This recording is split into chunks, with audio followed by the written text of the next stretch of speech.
Assalamualaikum warahmatullahi wabarakatuh. Saya Sri Wahyuni dengan NIM 105721119,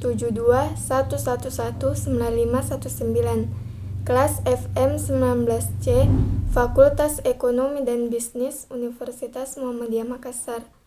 Saya membuat video ini guna untuk menyelesaikan tugas mata kuliah Teknik Analisa Laporan Keuangan, yaitu menjelaskan mengenai jenis-jenis rasio solvabilitas. Sebelum masuk ke perhitungan dari jenis-jenis rasio solvabilitas, berikut adalah contoh laporan keuangan neraca dan laba rugi CV Semoga Jaya, periode 2015 dan 2016. Langsung saja masuk ke jenis-jenis rasio solvabilitas. Yang pertama yaitu debit to asset ratio atau debit rasio. Rasio ini merupakan rasio utang yang digunakan untuk mengukur perbandingan antara total utang dengan total aktiva. Dengan kata lain, seberapa besar aktiva perusahaan dibiayai oleh utang atau seberapa besar utang perusahaan berpengaruh terhadap pengelolaan aktiva. Adapun rumus mencari rasio ini yaitu total debit dibagi total aset dan dikali 100. Dari contoh laporan keuangan tersebut diketahui pada periode 2015 total debitnya yaitu 146.150.440 dibagi total aset yaitu sebesar 557.762.381. Kemudian dikali 100 sehingga didapatkan hasil 26%. Lakukan perhitungan yang sama untuk tahun 2016. Jenis rasio solvabilitas yang kedua yaitu debit to equity ratio. Rasio ini merupakan rasio yang digunakan untuk menilai utang dengan ekuitas. Adapun rumus dari rasio ini yaitu total utang atau debit dibagi ekuitas dan dikali 100. Dari contoh laporan keuangan tersebut diketahui pada periode 2015 total utang yaitu 146.150.440 dibagi ekuitas sebesar 411.611.941 lalu dikali 100 hingga didapatkan hasil 36%. Lakukan perhitungan yang sama untuk tahun 2016. Jenis rasio solvabilitas yang ketiga adalah long term debit to equity ratio. Rasio ini merupakan rasio antara utang jangka panjang dengan modal sendiri.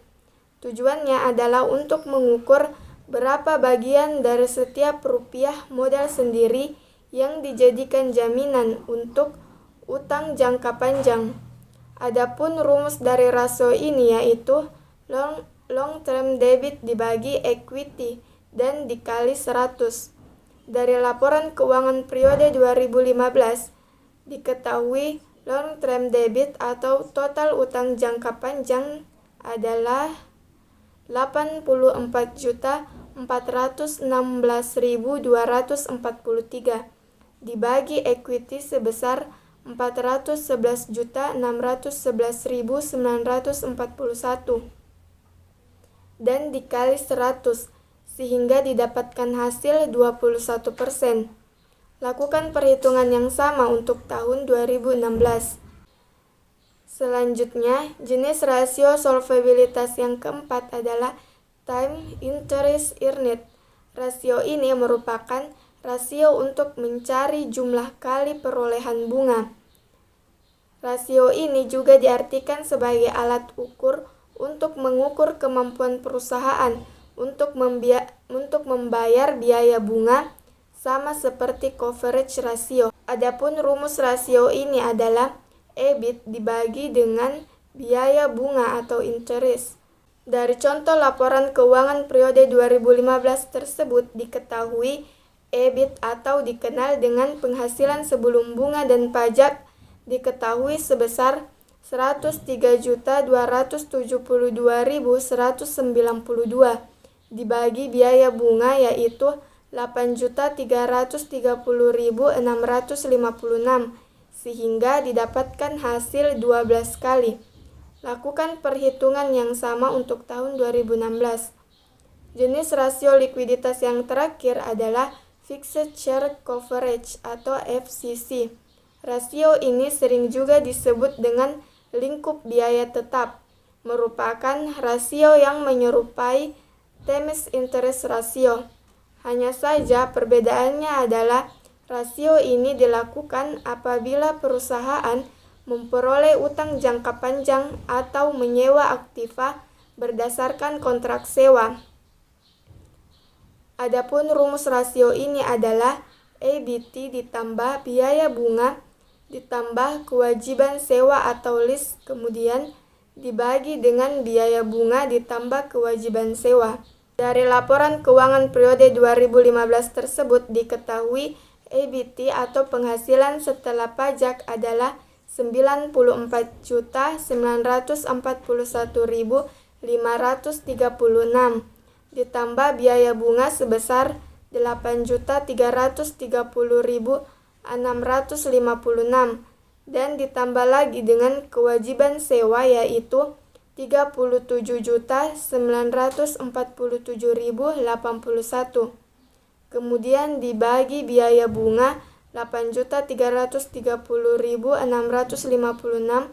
yang ditambah dengan kewajiban sewa sebesar 37.947.081 sehingga didapatkan hasil 3,1 atau 3 kali. Lakukan perhitungan yang sama untuk tahun 2016. Dari pengukuran rasio tersebut dapat kita lihat kondisi dan posisi perusahaan seperti yang terlihat pada tabel berikut. Hasil pengukuran tersebut menunjukkan bahwa perusahaan dalam keadaan baik karena hampir semua jenis rasio solvabilitas berada di bawah standar industri, kecuali time interest earned di tahun 2015 sebesar 12 kali, sedangkan standar industri hanya sebesar 10 kali. Dengan kata lain, biaya bunga tidak dapat ditutupi 10 kali laba sebelum bunga dan pajak. Mungkin hanya ini yang bisa saya sampaikan mengenai jenis-jenis rasio solvabilitas. Jika terdapat kekurangan saya mohon maaf. Sekian, wassalamualaikum warahmatullahi wabarakatuh.